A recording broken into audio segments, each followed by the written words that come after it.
શ્રી સ્વામિનારાયણ ભગવાનની જય. અક્ષર પુરુષોત્તમ મહારાજની જય. ગુણાતીતાનંદ સ્વામી મહારાજની જય. ભગતજી મહારાજની જય.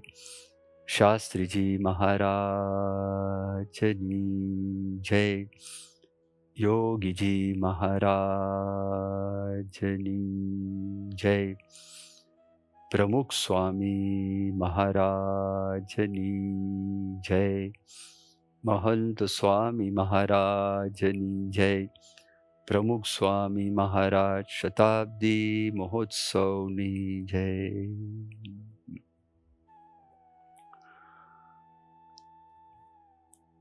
સ્વામિનારાયણ હરે વચનામૃત ગરડા પ્રથમ પ્રકરણનું 50મું. કુશાગ્ર બુદ્ધિવાળાનું. સ્વામિનારાયણ હરે સંવત 1876 મહાબદી પડવાને દિવસ શ્રીજી મહારાજ શ્રી ગરડા મધ્યે દાદા ખાચરની મેડીની ઓસરી આગળ પ્રાતકાળે વિરાજમાન હતા. અને સર્વ શ્વેત વસ્ત્ર ધારણ કર્યા હતા. અને પોતાના મુખારવિંદની આગળ મુનિ તથા દેશ દેશના હરિભક્તની સભા ભરાઈને બેઠી હતી. પછી શ્રીજી મહારાજે મુનિ પ્રત્યે એમ પૂછ્યું છે, જેને કુશાગ્ર બુદ્ધિ હોય તેને બ્રહ્મની પ્રાપ્તિ થાય છે. તે કુશાગ્ર બુદ્ધિ તે જે સંસાર વ્યવહારમાં બહુ જાણતો હોય તેની કહેવાય કે નહીં? અથવા શાસ્ત્ર પુરાણના અર્થને બહુ જાણતો હોય તેની કહેવાય કે નહીં? પછી એનો ઉત્તર મુનિએ કરવા માંડ્યો પણ થયો નહીં. ત્યારે શ્રીજી મહારાજ બોલ્યા છે, કેટલાક તો વ્યવહારમાં અતિ ડાયા હોય તો પણ પોતાના કલ્યાણને અર્થે કંઈ જતન કરે નહીં. તથા કેટલાક શાસ્ત્ર પુરાણ ઇતિહાસ તેના અર્થને સારી પેઠે જાણતા હોય તો પણ પોતાના કલ્યાણને અર્થે કંઈ જતન કરે નહીં. માટે એને કુશાગ્ર બુદ્ધિવાળા ન જાણવા, એને તો જાડી બુદ્ધિવાળા જાણવા. અને જે કલ્યાણને અર્થે જતન કરે છે ને તેની બુદ્ધિ થોડી છે તો પણ તે કુશાગ્ર બુદ્ધિવાળો છે. અને જે જગત વ્યવહારની કોરે સાવધાન થઈને મંડ્યો છે ને તેની બુદ્ધિ અતિ ઝીણી છે તો પણ તે જાડી બુદ્ધિવાળો છે. એ ઉપર ભગવદ્ ગીતાનો શ્લોક છે જે યા નિશા સર્વભૂતાનામ તસ્યામ જાગૃતિ સંયમી યસ્યામ જાગૃતિ ભૂતાની સા નિશા પશ્યતો મુનેહે. એ શ્લોકનો એમ અર્થ છે જે ભગવાનનું ભજન કરવું તેમાં તો સર્વ જગતના જીવની બુદ્ધિ રાત્રિની પેઠે અંધકારે યુક્ત વર્તે છે. કહેતા ભગવાનનું ભજન નથી કરતા. અને જે ભગવાનના ભક્ત છે તે તો તે ભગવાનના ભજનને વિશે જાગ્યા છે, કહેતા નિરંતર ભગવાનનું ભજન કરતા થકા વર્તે છે. અને શબ્દ સ્પર્શ રૂપ રસ અને ગંધ એ જે પંચ વિષય તેને વિશે જીવ માત્રની બુદ્ધિ જાગ્રત વર્તે છે. કહેતા વિષયને ભોગવતા થકા જ વર્તે છે. અને જે ભગવાનના ભક્ત છે તેની બુદ્ધિ તો તે વિષય ભોગને વિશે અંધકારે યુક્ત વર્તે છે, કહેતા તે વિષયને ભોગવતા નથી. માટે એવી રીતે જે પોતાના કલ્યાણને અર્થે સાવધાનપણે વર્તે તે જ કુશાગ્ર બુદ્ધિવાળા છે. અને તે વિના તો સર્વ મૂર્ખ છે. ઇતિ વચનામૃતમ. એવી રીતે ગરડા પ્રથમ પ્રકરણનું 50મું વચનામૃત જે તે થયું.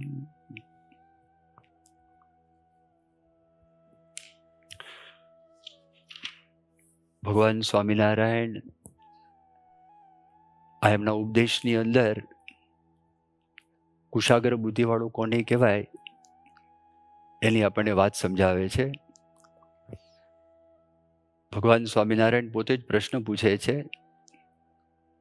કે આ સંસાર વ્યવહારની અંદર જે સારી રીતે સમજતા હોય, જાણતા હોય, એને કુશાગ્ર બુદ્ધિવાળા કહેવાય કે ન કહેવાય? બીજો પ્રશ્ન એવો પૂછ્યો કે શાસ્ત્ર, પુરાણ, ઇતિહાસ એના અર્થને સારી પેઠે જાણતા હોય તો એને કુશાગ્ર બુદ્ધિવાળા કહેવાય કે ન કહેવાય? કુશાગ્ર બુદ્ધિ એટલે તીવ્ર બુદ્ધિ, સૂક્ષ્મ બુદ્ધિ. આ સંસારની અંદર આપણે ઘણી વખત એવું બોલતા હોઈએ છીએ કે આ બહુ બુદ્ધિશાળી માણસ છે.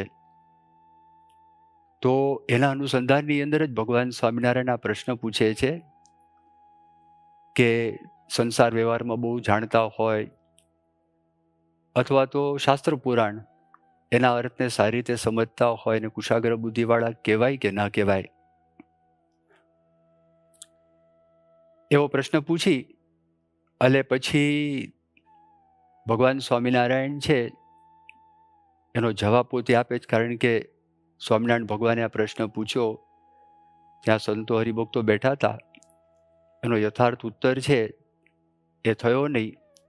એટલે ભગવાન સ્વામિનારાયણ પોતે વાત કરે છે કે એને કુશાગ્ર બુદ્ધિવાળા એટલા માટે ન કહેવાય કે પોતાના કલ્યાણને માટે જતન કરતા નથી. પણ જે પોતાના કલ્યાણને માટે જતન કરતા હોય એ જ ખરેખર કુશાગ્ર બુદ્ધિવાળા છે. સંસાર વ્યવહારની કદાચ બુદ્ધિ ઓછી હોય, શાસ્ત્ર પુરાણની બુદ્ધિ પણ ઓછી હોય, પણ જો એ પોતાના કલ્યાણ માટે મહેનત કરતા હોય, પોતાના કલ્યાણ માટે જતન કરતા હોય તો ભગવાન સ્વામિનારાયણ એમ કહે છે કે એ બુદ્ધિશાળી કહેવાય. આ સંસારમાં આપણે જોવા માટે જઈએ તો મહાભારત કાળનો જ આપણે વિચાર કરીએ. મહાભારતની અંદર દુર્યોધન બહુ બુદ્ધિશાળી હતો અને મુત્સદી માણસ હતો. હવે એ વ્યક્તિને રાખ રખાવટની અંદર પણ નિપુણ બુદ્ધિ હતી. નહીંતર ઘણા બધા રાજાઓ એના પક્ષની અંદર ભળે નહીં. પાંડવોની સેના એની સરખામણીની અંદર નાની સેના હતી અને 11 અક્ષૌહિણી સેના એણે ભેગી કરેલી હતી. એમાં એક અતિ આશ્ચર્યની વાત તો એ છે કે 5 પાંડવની અંદર નકુળ અને સહદેવ જે માદ્રીના સંતાનો હતા એ સૌથી નાના હતા. એમના સગા મામા શલ્યજી હતા અને શલ્યજી મહારથી હતા. અને એમને જ્યારે સમાચાર મળ્યા કે 12 વર્ષ વનવાસ અને 1 વર્ષ અજ્ઞાતવાસ પાંડવોનો પૂરો થયો છે અને પાંડવોને વનની અંદર બહુ કષ્ટ પડેલું છે, સ્વાભાવિકપણે એના સગા ભાણાઓ પણ એ 5 પાંડવોમાં ગણાય. એટલે શલ્યના મનમાં એમ થયું કે હું 5 પાંડવો છે એના સમાચાર છે, એ સમાચાર પૂછવા માટે એમને મળવા માટે હું જાઉં.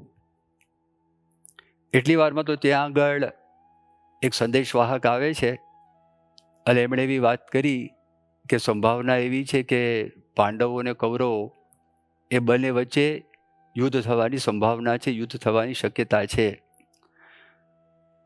તો પાંડવોની ઈચ્છા છે કે તમે એમને આવીને મળો અને એના પક્ષની અંદર તમે ભળો અને તમે લડાઈ કરો. તરત જ એણે પોતાનું 1 અક્ષૌહિણી સૈન્ય તૈયાર કર્યું અને તૈયાર કરીને પાંડવોને મળવા માટે જ એ પોતે નીકળેલા હતા. પણ જો દુર્યોધન એ કેવો વ્યક્તિ, એટલે સંસાર વ્યવહારની અંદર બહુ જ એમની બુદ્ધિ ચાલતી હતી. એના જાસૂસો બધે એમને મોકલેલા હતા. એને સમાચાર મળી ગયા કે આવી રીતે શલ્ય નીકળેલા છે અને ગમે તેમ કરીને આપણા પક્ષની અંદર આપણે ભેળવી દેવા છે. અને પછી તો રસ્તાની અંદર શલ્ય આવતા હતા તો ઠેકાણે ઠેકાણે એમણે વિશ્રામ ગ્રહ તૈયાર કર્યા, જ્યાં આગળ મનોરંજનના બધા સાધનો તૈયાર કર્યા, ભોજન પણ વિવિધ પ્રકારના અલગ અલગ વિશ્રામ સ્થાનની અંદર પ્રાપ્ત થાય. હવે શલ્યને ખબર નહીં કે આ કરનાર વ્યક્તિ કોણ છે. એના મનમાં એમ થયું કે યુધિષ્ઠિર રાજાએ મારા માટે આ બધી વ્યવસ્થા કરેલી છે, પણ 3, 4, 5 વિશ્રામ ગૃહમાંથી જ્યારે પસાર થયા અને પછી એમણે વાત કરી કે આ જે વ્યક્તિએ બધું કરેલું છે, મારે એમને મળવું છે. અને તે વખતે દુર્યોધન ત્યાં આગળ આવે છે. અને દુર્યોધન જોઈને પહેલાં તો હેબત ખાઈ જાય છે, પણ પછી એને ખબર પડી કે આ બધી વ્યવસ્થા એણે કરેલી જ છે, એક શિષ્ટાચાર કહેવાય. એને ભેટે છે, મળે છે, અને એમના મુખમાંથી એક વાક્ય નીકળી ગયું કે તમે મારા માટે બધી સરભરા કરી છે, વ્યવસ્થા કરી છે, આ માનપાન આપ્યું છે, અને ગાનદાન છે, એ બધું કરેલું છે. તો તમારી જે ઈચ્છા હોય મને કહો, અને તમારી માગણી હું પૂરી કરું. તો તે વખતે આ પોતે એવું બોલ્યા કે તમારે મારા પક્ષની અંદર એ લડવાનું છે. પહેલાં તો વિચારમાં પડી ગયા, પણ વચન આપેલું હતું કે તમે જે માગશો હું તમને આપીશ. એટલે શલ્ય પોતે આજે આમના પક્ષમાં ભળવા માટે ગયેલા પાંડવોના પક્ષમાં, એની જગાએ એમણે દુર્યોધનના પક્ષની અંદર એ લડાઈ કરવી પડી. તો જો આ સાંસારિક બુદ્ધિ દુર્યોધનની અંદર એ ભરપૂર હતી. ભગવાન સ્વામિનારાયણના પ્રથમ આધ્યાત્મિક વારસદાર ગુણાતીતાનંદ સ્વામી હતા. ગુણાતીતાનંદ સ્વામી એમના ઉપદેશની અંદર એક વાત પોતે કરે છે.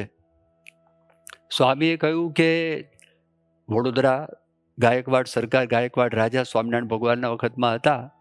એમના દિવાન હતા, બહુ બુદ્ધિશાળી માણસ, બહુ ચોજાડી બુદ્ધિ. આ સંસાર વ્યવહારની અંદર એ બહુ પોતે નિષ્ણાત હતા. તો કેટલા બધા બુદ્ધિશાળી હતા. તો ગુણાતીતાનંદ સ્વામી કહે છે કે ગાયકવાડનું જે રાજ્ય હતું તો એનું દિવાનપદ તો પોતે કરતા હતા, પણ સિંધિયા અને હોલકર એની પણ દિવાનગીરી આ પોતે કરતા હતા. એટલા બધા એ બુદ્ધિશાળી માણસ હતા. રાજા હોય તો રાજા તો ગાદી શોભાવે, પણ આ બધું કામકાજ છે એ દિવાન પોતે કામકાજ કરતા હોય એવા એ બુદ્ધિશાળી માણસ હતા. ગુણાતીતાનંદ સ્વામીના વખતની અંદર શિવલાલ શેઠ હતા. તો શિવલાલ શેઠ એક વખત ગુણાતીતાનંદ સ્વામી પાસે આવ્યા અને એમણે મંદિરની અંદર રસોઈ લખાવી ઠાકોરજી માટે, હરિભક્તો માટે, સંતો માટે. અને ગુણાતીતાનંદ સ્વામી પૂછ્યું કે શિવલાલ રસોઈ શેની? ત્યારે શિવલાલ શેઠે વાત કરી કે શહેરની અંદર એક સ્થાનમાંથી મેં સોનું લીધું અને બીજા સ્થાનની અંદર મેં સોનું આપ્યું. એ જે આખું થયું તેમાં મને 150 રૂપિયા પ્રાપ્ત થયા, એમાંથી આ રસોઈ લખાવેલી છે. હવે એક જ શહેરની અંદર ત્યાં સોનું એક ઠેકાણેથી લે અને બીજે ઠેકાણે આપે. આ ગુણાતીતાનંદ સ્વામીના વખતની અંદર સમય જ્યાં 1 રૂપિયાની પણ બહુ મોટી કિંમત કહેવાય, એ વખતે 150 રૂપિયા પ્રાપ્ત થાય તો શિવલાલ શેઠની કેવી બુદ્ધિ કહેવાય. તો આ સંસાર વ્યવહારની અંદર કોઈ વ્યક્તિ થોડીક મહેનત કરે અને ઝાઝા પૈસા એને પ્રાપ્ત થાય, થોડોક અભ્યાસ કરે એને બધું યાદ રહી જાય, તો આ સંસારની અંદર એ વ્યક્તિને બુદ્ધિશાળી છે એ બુદ્ધિશાળી કહેવામાં આવે. તો એને કુશાગ્ર બુદ્ધિવાળા કહેવાય કે નહીં? આવો પ્રશ્ન છે. આવો પ્રશ્ન ભગવાન સ્વામિનારાયણ પૂછે છે. બીજો પ્રશ્ન એ પૂછ્યો કે શાસ્ત્ર પુરાણના અર્થને સારી રીતે સમજતા હોય તો એને બુદ્ધિશાળી કહેવાય કે ન કહેવાય? શાસ્ત્ર, પુરાણ, ઇતિહાસની અંદર મહાભારત, રામાયણ આવે, એના અર્થને બહુ સારી રીતે સમજતા હોય. શાસ્ત્રની અંદર ષડશાસ્ત્ર છે, સાંખ્ય, યોગ, ન્યાય, વૈશેષિક અને પૂર્વ મીમાંસા અને વેદાંત. આ 6 શાસ્ત્ર કહેવાય. તો એના બધા અર્થને બહુ સારી રીતે જાણતા હોય, સારી રીતે સમજતા હોય. અને પુરાણ 18 પુરાણો છે. હવે આ કયો જમાનો? તો જે જમાનામાં ભગવાન સ્વામિનારાયણ પોતે વાત કરે છે તો તે વખતે કોઈ છાપખાના નહોતા. આ પુસ્તકો મળવા પણ બહુ દુર્લભ હતા. આ પુસ્તકને વાંચનારાની સંખ્યા પણ બહુ જ ઓછી હતી અને આ બધા શાસ્ત્રોને સમજનારા માણસો પણ બહુ ઓછા હતા. હવે એની અંદર કોઈક પ્રવેશ કરે, એ વાંચન કરે, એવા ગુરુકુળોની અંદર જાય અને પોતે નિષ્ણાત થાય તો એ બહુ બુદ્ધિશાળી કહેવાય. અને આ બધા દાખલા તરીકે મહાભારતનો આપણે વિચાર કરીએ તો મહાભારતની અંદર યક્ષ એ યુધિષ્ઠિર રાજાને બધા પ્રશ્ન પૂછે છે. તો ઇતિહાસની અંદર વ્યવસ્થિતપણે જાણકાર હોય તો એને પણ ખબર પડે કે યક્ષે કેવા પ્રકારના પ્રશ્નો પૂછ્યા હતા અને રાજા યુધિષ્ઠિરે કેવા જવાબ આપેલા એ પણ એને ખ્યાલ આવે. તો એમાં ઘણા બધા પ્રશ્નો પૂછ્યા. દાખલા તરીકે રાજા યુધિષ્ઠિરને એક પ્રશ્ન યક્ષે એવો પૂછ્યો કે આપણે આપણા જીવનની અંદર કઈ વસ્તુનો ત્યાગ કરીએ કે ત્યાગ કરવાથી આપણા જીવનમાં ક્યારે પણ પસ્તાવો ન થાય. અને જવાબ યુધિષ્ઠિર રાજાએ આપ્યો કે ક્રોધ. એનો ત્યાગ કર્યો તો જીવનમાં કોઈ દિવસ આપણને પસ્તાવાનો વારો નહીં આવે. બીજો એક પ્રશ્ન એવો પૂછ્યો કે આપણે કઈ વસ્તુનો ત્યાગ કરીએ તો લોકો આપણને ચાહે અને આપણે લોકોને ગમીએ. અને જવાબ મળ્યો કે અભિમાનનો જો ત્યાગ કરીએ તો પછી લોકો આપણને ચાહે. આ એને જવાબ આપ્યો. એમને પ્રશ્ન પૂછ્યો કે મોટા મોટો ધર્મ કયો? તો જવાબ મળ્યો અહિંસા છે એ પરમ ધર્મ છે. પ્રશ્ન પૂછાયો કે સૌથી મોટું આશ્ચર્ય કયું? એટલે જવાબમાં કહે છે કે અહની અહની ભૂતાની ગચ્છન્તિ યમાલયમ શેષાહ સ્થાવરત્વમ ઇચ્છન્તિ કિમુ આશ્ચર્ય યતઃ પરમ. એવું કહેવા માંગે છે કે રોજ હજારો માણસો મરે છે, પણ જે બચેલા છે તો એ લોકો મનમાં એવી ઈચ્છા કરે છે અમે અમર થઈ જઈએ. તો સંસારમાં મોટું આશ્ચર્ય આ છે. પ્રશ્ન એવો પૂછાયો કે પંથ કયો, રસ્તો કયો? અને જવાબ મળે છે મહાજનો એને ગત સપંથા. મોટા પુરુષો જે માર્ગે ચાલેલા છે તો એ જ માર્ગ ઉપર આપણે જો ચાલ્યા જઈએ તો આપણને વાંધો ના આવે.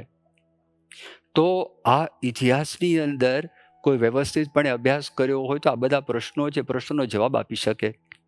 એવી રીતે આજે 6 શાસ્ત્રની વાત કરી, એમાં ન્યાય છે, ન્યાયશાસ્ત્ર છે, અથવા તો કોઈ વ્યાકરણની અંદર પણ ઊંડા ઉતરેલા હોય તો આપણને બહુ નવાઈ લાગે. એ એટલી બધી સૂક્ષ્મ બુદ્ધિ જોઈએ તો માણસ ન્યાય, વ્યાકરણ, આ વેદાંત છે એની બધી જે વાતો છે એ વાતો સમજી શકે. દાખલા તરીકે ન્યાય છે તો ન્યાયની અંદર 7 પદાર્થની વાત કરી. તો પહેલાં આપણે જેમ પદાર્થ માને છે એવા પદાર્થની વાત નથી કરી, પણ જેમ દ્રવ્ય છે, ગુણ, આ બધા ગણાવ્યા છે અંદર. સમવાય, અભાવ, આ બધા 7 પદાર્થો એ ન્યાયની અંદર ગણાવેલા છે. હવે અભાવ પદાર્થ કહે છે. હવે પહેલાં તો સમજવું જ મુશ્કેલ છે. અભાવ એટલે અનુપસ્થિતિ, અભાવ એટલે ગેરહાજરી. હવે ગેરહાજરી પદાર્થ છે, કારણ કે એ આપણે અનુભવીએ છીએ કે અમુક વસ્તુ નથી. દાખલા તરીકે પવન છે તો પવનમાં રંગ નથી, તો આપણને અહેસાસ થાય બરોબર પવનમાં રંગ નથી, તો એનો નિતાંત અભાવ છે પવનની અંદર. તો આવી રીતે બધી ચર્ચાઓ, આ તો મેં બહુ સામાન્ય વાત કરી, પણ જે ન્યાય ભણેલા હોય, ન્યાયના પંડિતો હોય, એ પરસ્પર ચર્ચા કરતા હોય તો કશું ખબર પડે નહીં કે શું વાત ચાલે છે. પણ બહુ તીવ્ર બુદ્ધિ હોય, બહુ સૂક્ષ્મ બુદ્ધિ હોય તો પછી એને સમજાય, બાકી એ સિવાય સમજાય નહીં. હવે મહારાજ એવું પૂછે છે કે શાસ્ત્ર પુરાણ ઇતિહાસના અર્થને સારી રીતે સમજતા હોય ને બુદ્ધિશાળી કહેવાય કે ન કહેવાય? મહારાજ કહે છે ને ન કહેવાય. જે પોતાના કલ્યાણને અર્થે જતન કરે છે એ જ વ્યક્તિ બુદ્ધિશાળી છે. આવી વાત એ શ્રીજી મહારાજ પોતે સમજાવે છે. આપણે એક વિચાર કરીએ તો એના પરથી આપણને ખ્યાલ આવશે કે બુદ્ધિનું ફળ શું? બુદ્ધિનું ફળ સુખ. માણસે પ્રથમ વખત સાયકલ બનાવી તો બુદ્ધિથી એણે સાયકલ બનાવી છે. તો શરૂઆતમાં માણસો ખેતરમાં કામે જતા હતા તો ચાલીને જાય, થાક પણ લાગે. અને પહેલી વખત કોઈ ગામની અંદર સાયકલ આવી હશે અને માણસે પહેલી વખત સાયકલ જોઈ હશે અને સાયકલ ચલાવીને પોતે ખેતરે કામ કરવા માટે ગયા હોય તો એના મનમાં એમ થાય કે ઓહો, આ તો બહુ સારું છે, આપણને થાક ઓછો લાગે. જો બુદ્ધિનું ફળ સુખ. હવે પછી જ્યારે સ્કૂટર કે બાઇક આવ્યા તો પછી માણસ એવું કે જેણે સાયકલ બનાવી એના કરતાં વધારે બુદ્ધિશાળી આ છે, કારણ કે એણે વધારે સુખ આપ્યું અને પોતે પણ વધારે સુખી છે. એનો અર્થ એવો થયો કે બુદ્ધિનું ફળ સુખ છે, પણ જો વધારે સુખ કોઈ વ્યક્તિ આપણને આપે તો એ વ્યક્તિ વધારે બુદ્ધિશાળી છે અને પોતે એ વ્યક્તિ એ વધારે સુખનો જો અનુભવ કરતી હોય તો સમજવું કે એ વધારે બુદ્ધિશાળી છે. પછી કોઈ ગાડી બનાવી, વિમાન બનાવ્યું, તો જેમ જેમ સુખ સગવડ વધારે મળતી ગઈ અને જેણે બનાવનાર વ્યક્તિ છે એને આપણે વધારે વધારે બુદ્ધિશાળી કહેતા જઈએ છીએ, તો જે વ્યક્તિના જીવનની અંદર અખંડ સુખનો અનુભવ હોય અને એ વ્યક્તિ અખંડ સુખી હોય અને જેના જીવનની અંદર અખંડ આનંદ હોય, તો સ્વાભાવિકપણે એ વ્યક્તિ છે એ સૌથી વધારે બુદ્ધિશાળી આપણે કહી શકીએ. હવે આ પ્રકારનું અખંડ સુખ કે અખંડ શાંતિ એ ભગવાનના ભક્તો સિવાય કોઈના જીવનની અંદર અનુભવ થયો નથી. ગોસ્વામી તુલસીદાસજી એટલા માટે કહે છે કે સુરપુર નરપુર નાગપુર ये तीन में सुख नाही, કા સુખ હરિ કે ચરણ में, કા સંતન કે માહી. આ જો વાત કરી એમના જીવનની અંદર અખંડ સુખ, અખંડ શાંતિ. અને આ કેવું કેવું સુખ, કેવી શાંતિ? આ લોકની અંદર જે માણસે સુખનો અનુભવ કર્યો હોય અને જેટલો કંઈ સુખનો અનુભવ કર્યો હોય એના કરતાં ઘણું બધું સુખ એ ભગવાનના ભજનની અંદર છે, ભગવાનની પાસે છે, ભગવાનના સંતો પાસે છે. અમદાવાદની અંદર એક હરિભક્ત રહેતા હતા, છબીલભાઈ, અને કાચનો વેપાર કરતા હતા. એટલે છબીલભાઈ કાચવાલા તરીકે પ્રખ્યાત હતા. 1980ની સાલમાં પ્રમુખ સ્વામી મહારાજ સાથે એ પરદેશ વિચરણની અંદર જોડાયા હતા. 4 મહિના પોતે ભેગા ફરેલા હતા. અને 4 મહિના પૂરા થયા અને પ્રમુખ સ્વામી મહારાજને આંખે મોતિયો આવેલો. એટલે આંખનું ઓપરેશન હતું અને ઓપરેશન પછી પ્રમુખ સ્વામી મહારાજ આરામ કરી રહ્યા હતા અને તે વખતે દેશમાં પાછા આવવા માટે પ્રમુખ સ્વામી મહારાજ પાસે રજા લેવા માટે ગયા. તે વખતે પ્રમુખ સ્વામી મહારાજની આંખ બંધ હતી, આંખ ઉપર પેડ છે પ્રોટેક્શન માટે એ રાખેલા હતા. પછી દેશમાં આવ્યા, અમદાવાદમાં રહેતા. અમદાવાદની અંદર રવિવારની સભા, એ રવિવારની સભાની અંદર એ પોતે બોલ્યા કે મારા જીવનની અંદર જેટલા કે મેં સુખના અનુભવો કરેલા છે એ બધા સુખના અનુભવ જો હું ભેગા કરું તો આ 4 મહિનાની અંદર મને જે પ્રમુખ સ્વામી મહારાજ પાસેથી સુખ મળ્યું, શાંતિ મળી, તો એના કરતાં વધી જાય. એ સુખી વ્યક્તિ હતા. અમદાવાદમાં 4 માળનું મકાન હતું. એ જમાનાની અંદર દરેક માળ ઉપર ટેલિવિઝનના સેટ હતા. જે વખતે કોકના ઘરની અંદર એકાદ પણ સેટ આવે તો સારું કહેવાય. એવા સુખી વ્યક્તિ હતા. અને એમણે વાત કરી, જે કંઈ ભૌતિક સુખનો મેં અનુભવ કરેલો છે અત્યાર સુધીની અંદર, એ ત્રાજવાના એક પલ્લાની અંદર જો આપણે મૂકીએ અને બીજા પલ્લાની અંદર આ 4 મહિનાના સુખનો હું તમને વિચાર કહું તો એ 4 મહિનાનું સુખ એના કરતાં વધારે હતું. એના કરતાં આગળની એક વાત કરી, એ 4 મહિનાની અંદર પણ જ્યારે પ્રમુખ સ્વામી મહારાજની હું રજા લેવા માટે ગયો, તે વખતે 15-20 મિનિટ એમની પાસે બેસવાની મને તક મળેલી હતી. પ્રમુખ સ્વામી મહારાજની આંખો તો બંધ હતી, માત્ર એમની ઉપસ્થિતિ જ હતી, વધારે તો કશું હતું જ નહીં.